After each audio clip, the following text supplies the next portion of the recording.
गुरु के पूजन मेला पावन गुरु के पूजन दसो दिशा मह मह मह के मेरे सतगुरु पधारे दया बरसे मेरे सतगुरु पधारे। जय गुरुदेव जय गुरुदेव।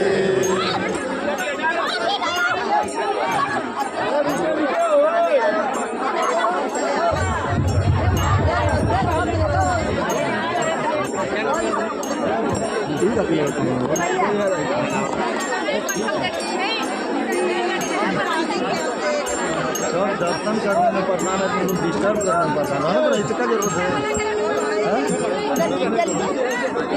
एक आदमी तो आदमी कर रहा है, चलो ठीक है। एक आदमी से कितना काम होगा।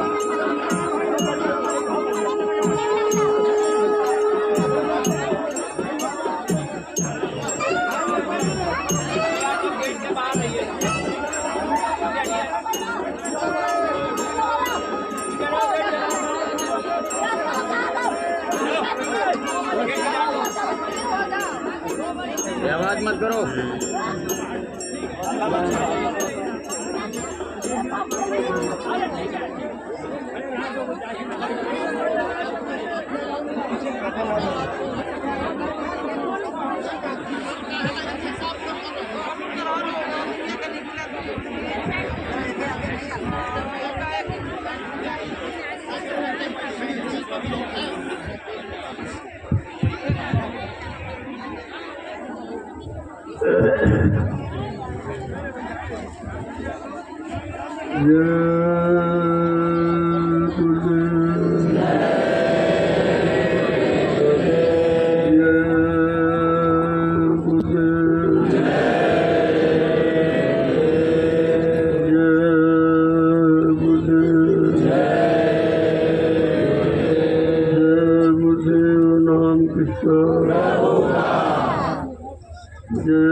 प्रभु का प्यारा नाम।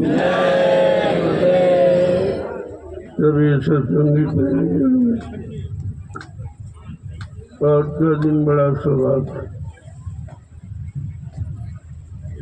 ऐसा तो किसी किसी को अवसर मिलता है अपने सदगुरु को याद करने। लोगों ने तो गुरु को याद किया तो उनको मान सम्मान अधिकार मिला, राजपाट मिला। लेकिन आज कलयुग में सदगुरु का प्रश्न है, कलयुग में सतयुग क्यों आया? सदगुरु का मतलब क्या है? गुरु ज्ञान कराने वाला, राजपाट धन दौलत मान सम्मान अधिकार दिलाने वाला, पति पत्नी बाल बच्चे देने वाला। लेकिन सदगुरु इससे बिल्कुल अलग, काल माया के किसी सामान को दिलाने वाले नहीं बल्कि छुटकारा करा। सदगुरु का मतलब सत माने ईश्वर, गुरु माने मिलाने वाला। जो ईश्वर ब्रह्म पार ब्रह्म महाकाल सतपुरुष से मिलाए थे सत्य प्रेमी उसको सदगुरु कहते हैं। और वो इस कलयुग में दो चार नहीं आते। गुरबाणी कह रही है सदगुरु है गुरु बहुत तेरे। संसार में गुरु तो बहुत है लेकिन समय का सदगुरु एक जो जीवात्माओं के कल्याण के लिए आए। उनका अपना और कोई काम नहीं, न राज का, न पाठ का, न धन, न दौलत का, न मान सम्मान अधिकार का। उनका एकमात्र कार्य जीवात्माओं को जगाना, परमात्मा में सनाना और ध्वज बचाना। ये काम सृष्टि में किसी ने नहीं किया। कभी आया होता तो लोग इतिहास जानते, उनकी महिमा समझते, इसलिए लोग नहीं समझ पा रहे। लेकिन धीरे धीरे अपना परिचय देने में कितनी मेहनत करी, सारे हिंदुस्तान में घूम घूम कर दरवाजे दरवाजे पुकारो गुहार लगाई और अपना परिचय दिया कि मैं कौन हूँ और क्यों आया, ताकि जीव का भ्रम संदेह खत्म हो। कहा हम आए हुए देश से जहाँ तुम्हारा धाम, तुम सबको घर पहुँचाना एक हमारा। कहा मेरा इस सृष्टि में आने का एक ही काम है, इन जीवात्माओं को जगा के इनको घर पहुँचो, और मेरा कोई ये है परिचय। अब परिचय को लोग नहीं समझ पा रहे, विश्वास नहीं कर पा रहे, क्योंकि कभी ऐसी शक्तियाँ आई नहीं और जीवात्माओं के लिए किसी ने कुछ कहा नहीं। वो तो राजपाट दंडोलत के चक्कर में पड़े रहे, राजा बन गए, धनीमानी बन गए, मतलब यानी ये तो सब हुआ, लेकिन उनकी जीवात्मा का कल्याण नहीं हुआ जिसके लिए मानव शरीर मिलता। मानव शरीर की भी सही जानकारी सत्युग त्रेता द्वापर में नहीं थी। केवल यही कहा गया कि मानव शरीर 6 काम के लिए मिला: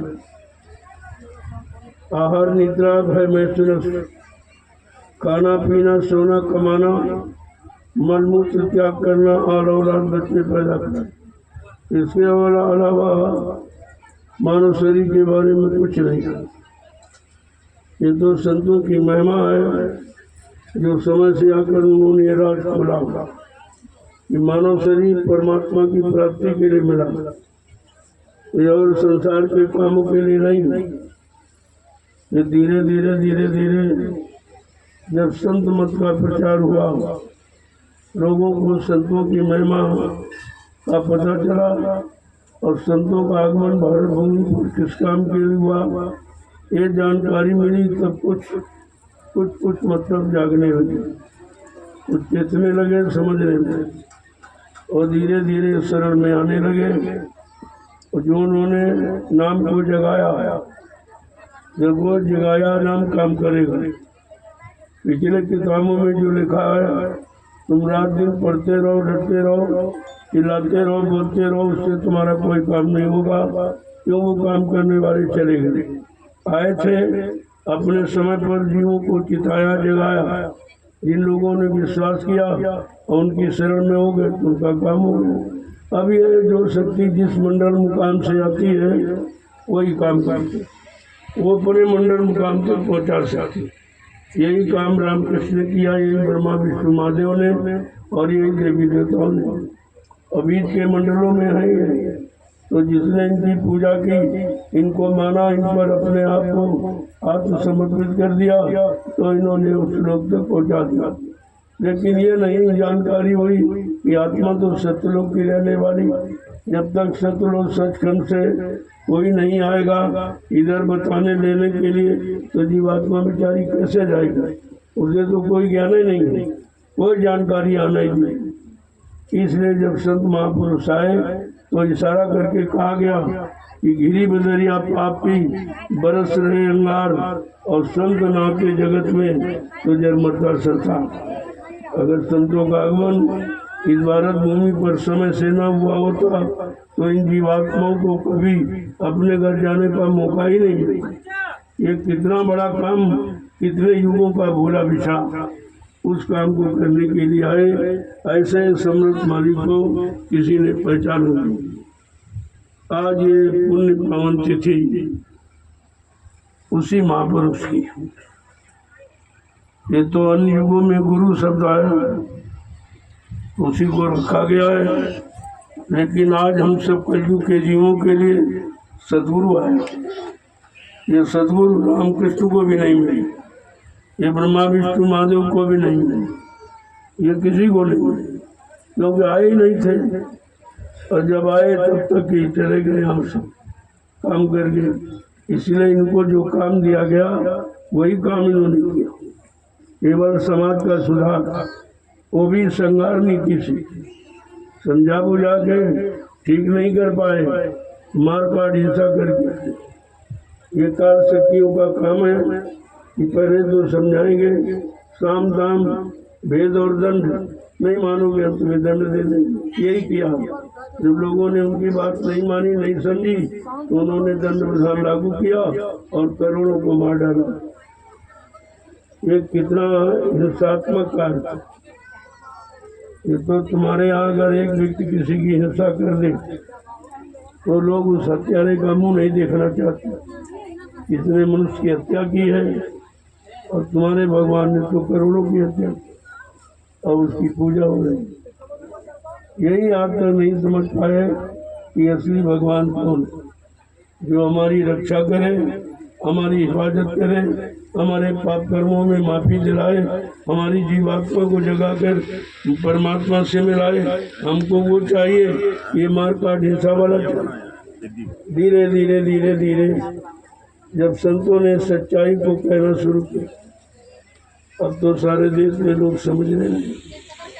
और आपके सामने ये जनमत इकट्ठा, इनको कैसे समझाया गया, कैसे जगाया गया, उधर से कैसे मोड़ा गया, हटाया गया, इसमें तो बड़ी मेहनत करनी पड़ी। क्योंकि शुरुआत में तो एक भी नहीं था, कोई नहीं सुनता था, कोई नहीं मानता था। लेकिन धीरे धीरे जब गुरु के वचन इनके कानों में गए, इनके कानों की सफाई हुई। जो नाम ये जगाया गया, जो गुरुदेव नाम प्रभु का, जब ये नाम कानों में जाता है, अपने असील भरते शब्दों का प्रयोग किया है, गाली गलौज किया, निंदा आलोचना बुराई किया है, इससे आपके कान गंदे हुए, जबान भी गंदी हुई, कान भी गंदे। अब वो जय गुरुदेव नाम जो प्रभु का है, जब प्रभु के नाम का उच्चारण करोगे तो ये धीरे धीरे तुम्हारे कानों की गंदगी खत्म है। जो आंखों से तुमने बुरा देखा और बुरा सोचा, बुरा ही किया, तो ये आंखों की गंदगी चली जाएगी। ये नाम सब तरह की गंदगी को धोता है। इसीलिए तो महापुरुषों ने कहा है भाई ये नाम समय से क्यों आया, और समय का नाम समय में काम करेगा। समय अगर निकल गया और महापुरुष अपना काम करके चले गए, तो फिर उनकी पुकार गुहार लगाने से कोई काम नहीं बनेगा। कितनी प्रार्थना, कितनी पूजा करो, फिर आपका काम नहीं बनेगा। श्रद्धा तो जगेगी, प्रेम जगेगा, भाव बनेगा, लेकिन काम नहीं। काम तो समय से मौजूदगी में होता। इसीलिए इतना प्रचार किया जा रहा कि आप लोग जागो और चेतो और अपना काम करो। ये काम तो तुमने बहुत दिन से करते चले आ रहे हैं। जितनी योनियों में गए हैं तो सब बच्चे ही तो पैदा करते रहो, आपने किया क्या हो। इसलिए अब ये इसी काम के लिए मानव तन नहीं मिला है, ये प्रभु की प्राप्ति के लिए। तो भगवान की प्राप्ति का रास्ता महापुरुष देने आए हैं, उसके बदले आपसे कुछ लेने नहीं, बिल्कुल मुफ्त में प्रभु प्राप्ति का रास्ता। पहली बात तो किसी को जानकारी नहीं है और किसी ने दिया नहीं। जो दुनियादारी का रास्ता बताया उसमें तमाम दान दक्षिणा, रुपया पैसा, जमीन जायदाद, राजपाट सब ले लिया। विश्वामित्र का इतिहास देखिए, अपने चेले का राजपाट सब ले लिया, उसको बिकवा दिया, औरत को, बच्चे को, उसको। अब देखिए ये सब इतिहास पढ़िए, तब आपको अपने दयालु प्रभु की याद आएगी कि हमारा दयालु तो ये कोई काम नहीं करता।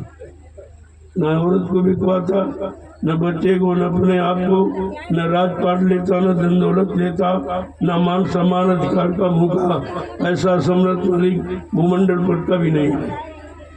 आज ये पुण्य पावन तिथि उसी महापुरुष, ये पूर्णमासी पूरे महापुरुष की होती है, ये सबकी नहीं है।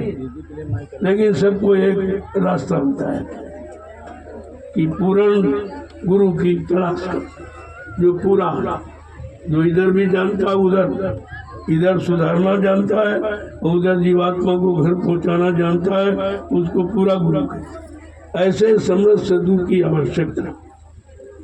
सदगुरु कोई खोज करो भाई, और बिन सदगुरु कोई राह न पाई। बिना सदगुरु के किसी को कोई रास्ता सच्चा नहीं दे ही नहीं सकता। ये रास्ते नहीं जो बताते हैं, ये तो भटकाने वाले रास्ते, अटकाने वाले रास्ते हैं। काल माया के हवाले रहने वाले रास्ते बताए गए आपको। लेकिन काल माया से छुटकारा मिले, जन्म मरण से छुटकारा मिले, हम सब जीवात्माएं अपने घर पहुँचे, ये तो रास्ता पहली बार कलयुग में आया। आप कितने बड़े भाग्यशाली हैं कि उस रास्ते के जानकार आपने साक्षात्कार किया, कितना आपने दर्शन किया, कितने आपने वचन सुने हैं, लेकिन भूल गए। अरे इतने दिन मथुरा में आपने दर्शन किया तो अपने गुरु को पहचाने नहीं पाए, तुम्हारे पास पहचाने नहीं पाए, उनके कोई वचन ही तुम्हारे पास नहीं। यही परिचय है, ये वचनों का उनका परिचय है। और जो काम हो जाए या किया जाए, यही उनका काम है। वो कहा, अरे मैं किसी मनुष्य कुल पर बैठकर अपना काम कर सकता। अब तुमको उस मनुष्य कुल की पहचान नहीं, इसीलिए शंकर संदेह भूल भ्रम हो जाता है। जो यहाँ काम करेगा बगैर उनकी मौज के नहीं करे, वो जिसको चाहेंगे उससे काम ले लें। कहा था किसी के सिर पे देवता, किसी सिर पे भूत बैठा गए, बच्चा मैं तो तुम्हारा काम करूँगा, तुमको अपने काम से मतलब कि तुम्हारा काम कहाँ से होगा। जो तुम्हारा काम कर रहा है वही तुम्हारा है, और वही हमारा है। हमारे आदेश का पालन कर रहा, हमारे वचनों को तुम्हारे कान तक पहुँचा रहा, वो हमारा ही है। हमारे उसमें कोई अंतर, कोई फर्क नहीं है। यही बात तो आपको समझनी चाहिए। तो आज ये पर्व उसकी यात्रा है। ये सब लोग अपने अपने मजहब धर्म जाति के मुताबिक अपने अपने इष्ट देवता गुरु की याद करते हैं। ये यादगार का दिन है, केवल यादगार करके लोग रह गए, उनके वचनों पर चले नहीं, उसको पूर्णतः अपने जीवन में उतारा नहीं, केवल याद करते रहे, याद करते, उससे क्या होने वाला। अब जैसे आप कहो रसगुल्ला है, रसगुल्ला है, रसगुल्ला कहने से मिल जाएगा, अरे उसके लिए यत्न करना पड़ेगा, उपाय करना पड़ेगा, मेहनत करनी पड़ेगी, प्रयास करना पड़ेगा। ऐसे थोड़ी रसगुल्ला मिल जाएगा। ऐसे तुम सीताराम राधे श्याम रटते रटते तुम्हारे कितने को जीवन चलेगा, तो कुछ नहीं। न सीताराम मिले न राधे श्याम, क्योंकि मिलने की युक्ति नहीं है जो चिल्ला रहे होते। मिलने की युक्ति है कि उन्होंने जो कहा उसका अपने जीवन में उतारो, उसके अनुसार बनने की कोशिश करो, तब वो मिलेंगे। उन्होंने स्पष्ट कहा, मैं यहाँ किसी को नहीं मिलता। मैं किसको मिलता हूँ? न ब्राह्मण को, न क्षत्रिय, वैश्य, न अर्जन, ये जात पात को नहीं मिलता हूँ। न मंदिर बनाना, न मस्जिद बनाने वाले से मिलता हूँ, न कोई तीर्थ व्रत हवन जब तैयार करने वाले इसको मिलता हूँ। बड़े साफ शब्दों में कहा कि निर्मल मन जन सो मुझ पामे। कहते मुझे कौन पाएगा? जिसका मन निर्मल पाक साफ पवित्र, कितना साफ सुथरा है, न कोई अर्चा है, न खर्चा है, न लेना देना। अरे परमात्मा तुमको दे रहा, तुम उसको क्या दे सकते? उसी की वस्तु उसी को लौटा रहे हो और कहते हम चढ़ावा चढ़ा रहे, हम विश्वास बांट रहे, हम ये कर रहे, हम वो कर रहे। सब झूठ है, इसीलिए झूठ का कोई लाभ नहीं है। किसी को आज तो लाभ मिला हो तो बता दें। और धीरे धीरे धीरे इनकी संख्या करोड़ों में हो गई। जब किसी को नहीं मिला तो बेचारे कैसे गए, हमको मिला नहीं। अगर वो शर्मा रहे कि कहेंगे नहीं मिला तो कहेंगे लोग फिर क्यों कर रहे हो, इतने दिन से करते रहे, तुमने बताया क्यों नहीं। एक दृष्टांत है, एक बेचारा रात में उसको जरूरत पड़ी होगी चाकू, तो रसोई घर में चला। रात में लाइट थी नहीं, जैसे मैंने हाथ बढ़ाया तो चाकू उसके नाक में गिरी, नाक कट गई। अब नाक कट गई तो बेचारा सोच रहा है तो बड़ा बुरा हुआ, लोग उनको नट्टा नट्टा कहेंगे। तो जो लोग देखते थे कि चेहरे तो भाई नाक कटेंगे, तो हंसता था बड़ी जोर से। तो लोग कहें इसकी नाक कट गई, हंस रहा है। तो लोगों ने कहा भाई पहुँचते हो, अरे तुम्हें नहीं मालूम, जब से नाक कट गई रोज भगवान का दर्शन हो रहा। तो कहा तो बहुत सरल है भाई, चलो हम भी कटवा दें। धीरे धीरे धीरे लोग कटवाते रहे, तो लोग कह रहे कि यह दर्शन नहीं होता, चुप करो, ये मत करो, ये को दर्शन होता, दर्शन होता। तो धीरे धीरे अपना जनमत इकट्ठा करने, ये जनमत इकट्ठा करने का तरीका देखिए आप। अब मतलब यानी धीरे धीरे शोर मच गया, तो राजा तक खबर पहुंची, ये नक्शा है और उसने तमाम नक्शा तैयार कर दिए और कहता कि जो नफ से नाक कट गई, हम सब लोग सीधे भगवान का दर्शन करते हैं। तो राजा कह रहे भाई चलो नाक कटवाने, इसमें क्या बड़ी बात, दर्शन तो मिलेगा। तो राजा तैयार हो गए नाक कटवाने। मंत्री ने कहा राजन ठहरो, पहले मैं कटवाऊंगा, अगर आपने नाक कटवा ली और न मिला तो लोग कहेंगे देश का राजा ही नकटा है, तो बड़ी बदनामी। तो मंत्री ने नाक कटवा ली। और मंत्री से पूछा मिला कुछ नहीं मिला, ये सब झूठा है। तो राजा ने कहा उसको बुलाओ जिसमें सबसे पहले नाक कटी। उसको बुलाया गया, पूछा गया भाई तुमने ये गलत काम क्यों किया, इतने लोगों की नाक कटवा दी। कहना सरकार बात तो ये है, मेरी तो कट गई थी धोखे में, मैंने काटी नहीं थी, धोखे में कट गई। लोग हमको नक्शा